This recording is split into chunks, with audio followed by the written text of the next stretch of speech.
The views and opinions expressed on any program are those of the producers and/or the persons appearing on the program and do not necessarily reflect the views and opinions of FRC Media, Bristol Community College, or the City of Fall River.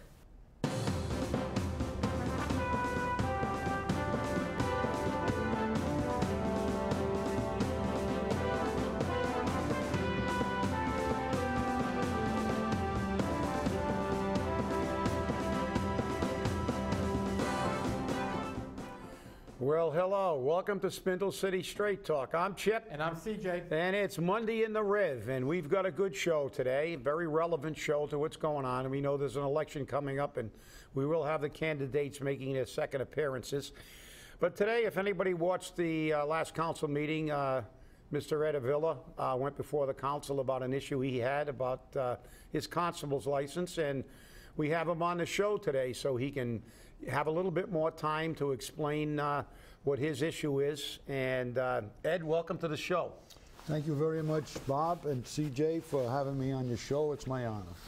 Well, would you kind of tell the people who didn't watch, basically, you know, give us the background of what the issue is here?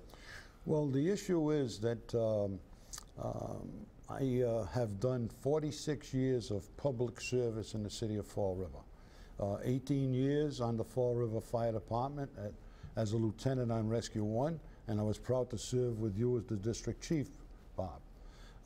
28 years I've served constable work, civil process for the city. I've served more than 80 law firms. I've served for five judges, including our corporation counsel, who had me serve paperwork for the city, and did tell me that I was the guy to do the correct job. I've served for Milt Silva.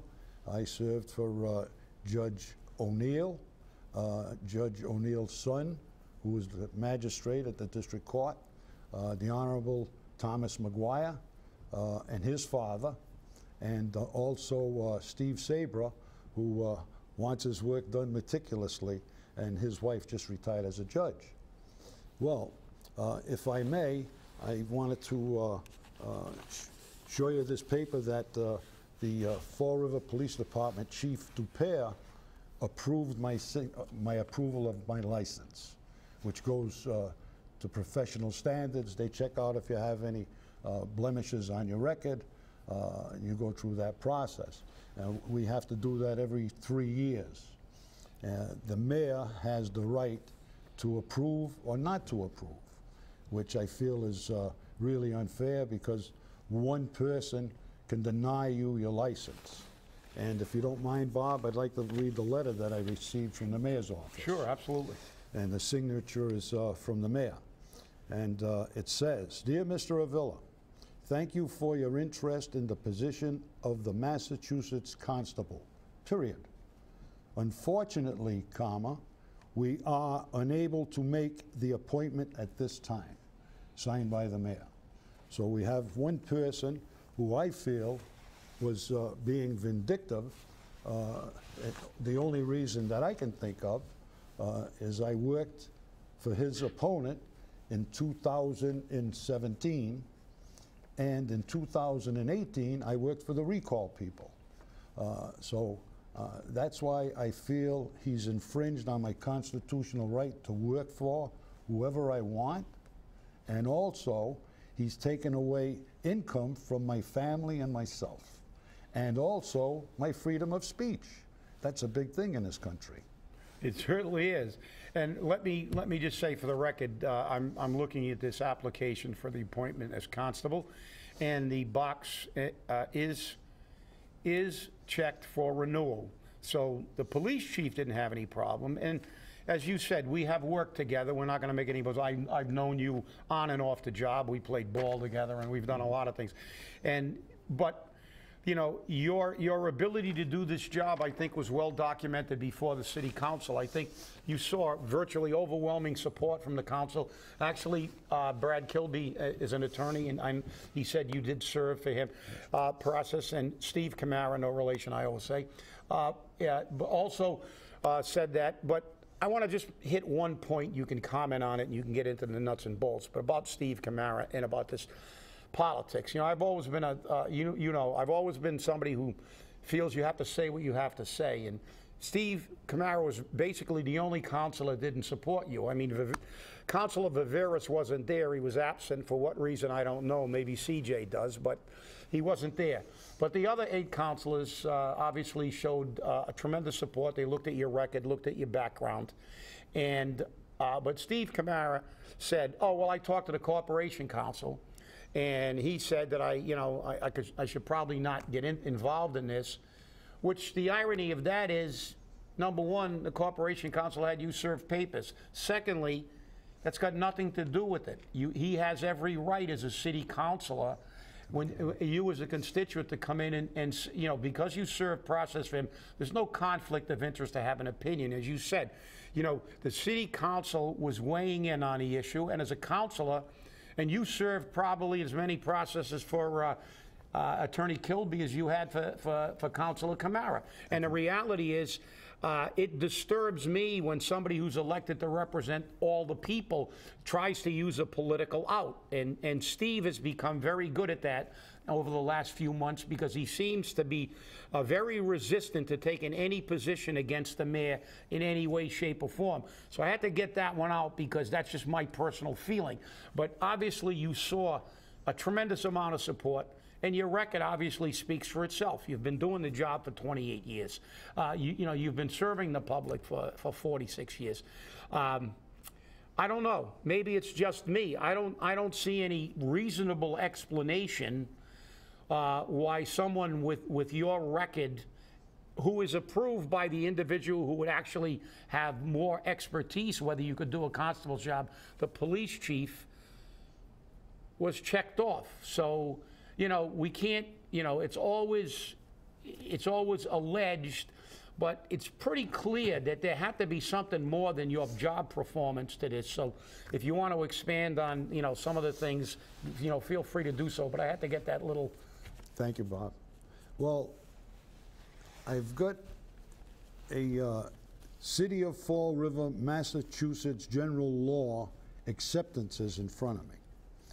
And everything that's been accepted, of course, has a date on it. I looked down the list, and I highlighted it here, where it's Chapter 41, Section 91 of the Mass General Laws. And across the highlighted area, it says constables. Well, it's never been accepted in this city. So the councilors and Councilor Kadim recommended that they bring a resolution to the Ordinance Committee. And hopefully that'll happen. The Ordinance Committee can vote on that to go in front of the council. And at that time, they'll need a 5-4 vote to send it up to the mayor to accept me as a constable. I understand the law is he has 10 days to answer it. If he doesn't answer it, it goes back to the council and they can approve it. If he vetoes it, it goes back to the council. The council then needs a majority of 6-3 to pass it. And then it should become an ordinance in law for the city. And I believe it's the most fairest way, because I know New Bedford has 11 councilors and at-large councilors. And you've got a majority of people. You don't have one person with the stroke of a pen, which I feel is something like, it reminds me of what they talk about Nazi Germany. One stroke of a pen, you're out. 46 years of public service and one individual. And I believe it's because he's vindictive, and that's how I feel about the situation. Well, I mean, obviously, I'm looking at the situation, and look, I'm not an expert in fire. When it comes to fire department, you and I have background, but as a logical person, you would assume that, number one, if anybody's opinion was going to have any merit, it would be the police chief, because he's charged with enforcing the laws. He understands, he can look at your evaluate job. And on that application, it talks about, have you had any You know, have you gone to court for any? You know, it checks your background. You've had a background check, and obviously you have 28 years. And you know, to me, this is not the only area. I do not believe that people should have an absolute right, because on a whim, without cause, to remove anybody, even in any arena, and especially in a political individual. He has no expertise in this field. He knows nothing about the duties and responsibilities of a constable. Yet he's going to deny you, and as a politician, he always said, at this time. But the reality to me is that you know, you have a right, you know, you should have a right to appeal this, because his power is absolute, and that's no good, because and we always say this on the show, the reality is that, look, if my neighbor's an auto mechanic and he can't fix my car, I may have a beer with him and a burger, but I'm not going to bring my car to the guy. I mean, that's just not. But then again, logically, if a man can do a job because I differ with him on politics, or I like a different baseball team or a football team, that's not justifiable grounds to deny that individual his ability to do a job. You hire people to do jobs. And from everything I heard, because as I said, we go back a long way, I know you, but I don't know how your performance as a constable was, because I never dealt with you in that area. But we heard at the council, we've heard people who've done it. You know, our own corporation council, you were picked in many issues. Intentionally, they sought you out to do a job because of your effectiveness. So obviously, you know, there's a problem here. And as I said, you know, the problem, unfortunately, is it appears, because that politics has again reared its ugly head, and there has to be something done about this and many other laws. Just like when police chiefs have the unilateral right to deny someone with absolutely no criminal record a gun permit, or take their gun permit away because you don't politically fit with them, they can attack you. So and take things away that you justifiably have earned. So have you heard anything back? Has any counselor reached out to you and said they've heard anything from the mayor or anything like this? No, but counselors have called me, and I have called myself a couple of counselors. I know that some of the candidates that are running for mayor have called me, whether it's political or not, and I believe it probably is, but they've also indicated to me that if they did become mayor, that would be one of the first things that they would do as far as reassigning me my license. But other than that, I believe the council called Kathy Viveris down the night of the city council meeting and asked her if she had any discussion with the mayor as far as my situation. And they also asked her if she had any conversation with Corporation Counsel Macy. And she said, no, she hadn't. Well, if you want to believe that, then it's what she's saying. But I personally don't believe that. I believe that there was certain dialogue, and but then again, it is what it is. I just feel that I was about to retire, I thought, last year or this year. But with this, what had happened, I am not a quitting type. I won't quit. I'll hang in there, and hopefully this can make a difference for other constables down the road, that it'll be brought in front of a majority, which is the way it should be. Not one person that can have an axe to grind like you mentioned, Bob. And I, you know, well, and that's the key. The key is, listen, and I think it's an important point you brought up earlier, that he's taking money and he's affecting your livelihood. I mean, this, you know, I mean, as you know, everybody knows, the cost of living is, you know, continues to go up. The cost of drugs, the cost of everything. So, you know, you had a job here which you do well, obviously, by everybody's opinion who has an opinion on the deal, because the police chief said okay, the counselors who you've dealt with and other people who are not even attorneys have said, you know, always did his job. And you know, obviously my union background. It disturbs me when people are singled out because they're disliked or liked. That's, the problem is you should be, when it comes to a job, you should be evaluated on your job performance. And something has to be done. And for the, for people, this speaks volumes. I mean, I'm looking at this scenario and it's hard for me to not put politics in the equation because, this application comes across my desk. I see it. It's about being a constable, which is enforcement of various laws and things like that. And I know absolutely nothing about this. And so I look and I go, okay, you got a fire question, you call a fire chief. You got a DPW question, you call a guy in DPW. The head police chief checks renewal on the application. That should be, as far as I'm concerned, but maybe, maybe I'm being foolish expecting politicians to act like normal people.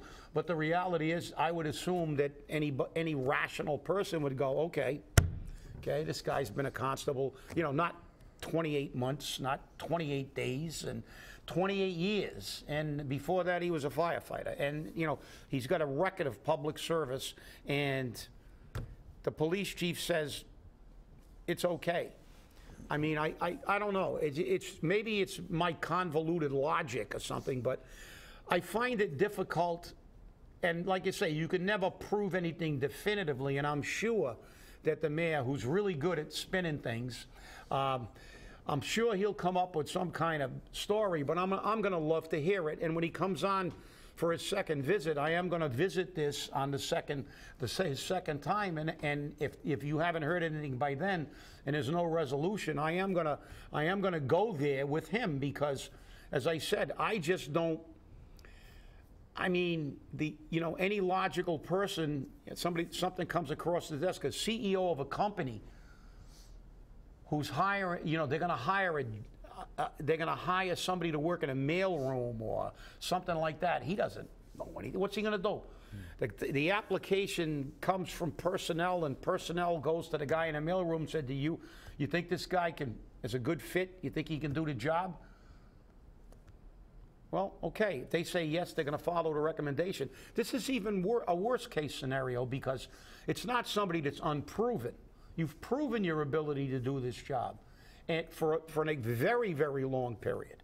And I don't know.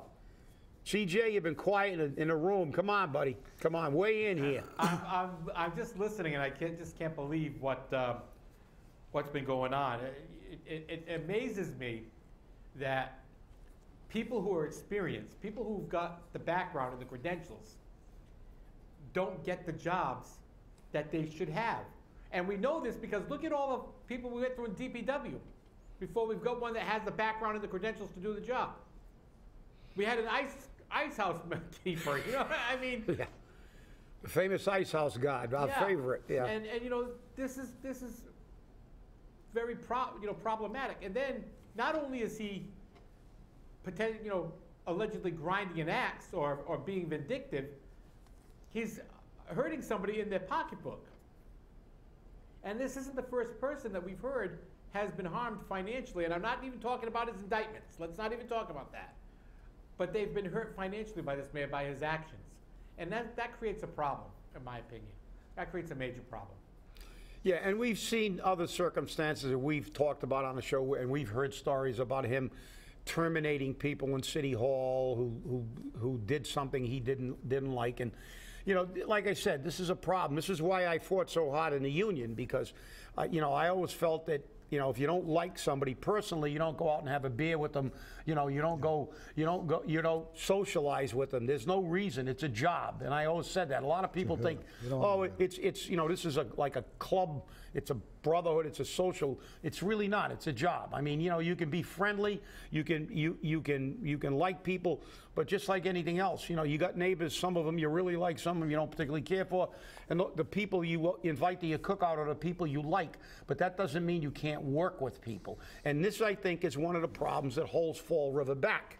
I think one of the reasons that Fall River now is stuck in its quagmire of inefficiency, and we can't go anywhere. We're going sideways or backwards most of the time.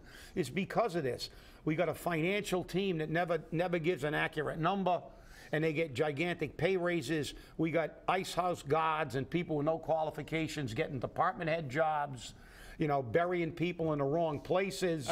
You know, we got, you know, and then they wonder why. And the guy never worked in a cemetery department. They stick him in there, and I mean, yet when people with qualifications come in, we can't do the right thing. This is why I said government should always be as small as it can possibly be, because if you want to screw something up, give it to the government, and they'll screw it up, because that's the way it works. It's always, you know, like Milton Friedman, my buddy, always said, if you give the government the Sahara Desert, they'll run out of sand in 5 years, because they just can't do. It's almost they made a mistake if they did something the right way, and I think your case is really, I mean, it's one of, I mean, when we City Hall, we heard different stories. Oh, she did this, and she might have done this, and she was alleged to do that. I mean, this case to me is pretty clear. It's pretty clear. You read his letter. He had no cause, no reason. No. He just said at this time, and the police chief looked at your record and said to renew your license. I personally don't. It's hard for me to believe that personal vendettas and politics didn't enter into this decision. I'd like to make one point, if I may, Bob. Sure, absolutely. Listening to WSAR when the mayor was on, he made it a point to tell the host of the radio show, I believe it might have been Mr. Diane, that he was willing to sit down with people to resolve different matters, including Froed and Ken Viola. Well, I was just hoping that he would like to sit down with me and talk about our situation. And I think that's what this country should be more of, which we lack today, is sit down, compromise. It's happening in Washington today with the Republicans and the Democrats. They're so far apart, I never seen a country so split. This is what this mayor was indicating, but yet has to do it. He hasn't done it. Well, you just look at the history of what happens with this mayor. He doesn't give long-term contracts. His contracts are usually 6 months. And if the person doesn't do what he wants, he'll terminate that contract at 3 months and pay them off to go away. And we've seen that with how many people, as particularly it's been seen at DCM. We've had people that have come in, then they've been told it's obviously not working out, you got to go. And there's no reason behind the terminations. It's because he doesn't like them. He liked them enough to hire him, thinking that he was going to have a yes man, but he didn't get that, and all of a sudden, boom, he's gone. The other problem is you can disagree without being disagreeable. And that's one of the problems we have here. You don't disagree with this mayor, because if you do, he gets disagreeable. And I've seen it numerous times. A lot of people have. I mean, you just look at the Carlos Caesar and the mayor situation. I mean, that's been going on for a couple of years now, and it still hasn't resolved itself. And you know, there's a problem. I mean, I'm thinking of the days of the beer summit. Remember the beer summit? Yeah. Oh yeah, with Flanagan, I had the beer summit, but I didn't drink a beer, by the way. I drank a soda. But I recall that very well. But no, as you said, and that's one of the problems, as you brought out, Ed. The mayor says a lot of things, but never follow. Froed, he fundamentally implied that Froed was part of the reason that he got some of these charges levied against him, my political enemies. But that's one of the problems that I see. The narrative always changes with him from day to day. If you look at one thing one day, well, we started out with, I'm absolutely innocent, then it's an issue between the investors and and then it's now the lenders, and now you can point to this on many issues. He was on Channel 10 Newsmakers, and he told Gene Valicenti everything is political, and then he came on our show last week and said, well, I don't want anything to appear political. Well, that's the problem. You can't have, you can't have a sliding narrative. One of the, and you remember, I know, because you remember Dusty Allwood when he was the State Association president. He was a good friend of mine when the State Association was worth something. And The reality was, I remember when I first got elected president, and I talked to him, and he said, listen, he gave me two bits of advice that I carried through my career and even my life. He said, number one, if you don't know the answer to something, don't try to BS anybody. Tell them you're gonna find out the answer and go to somebody who's an expert in the field. The second thing he told me was whether it's going to be comfortable or not, and whether they're going to be upset with you or not, always tell the truth, because the truth never changes. If they ask you a week, a month, a year, a decade later, the story will still remain the same if it's the truth. We look and we see a change in narratives to fit that day.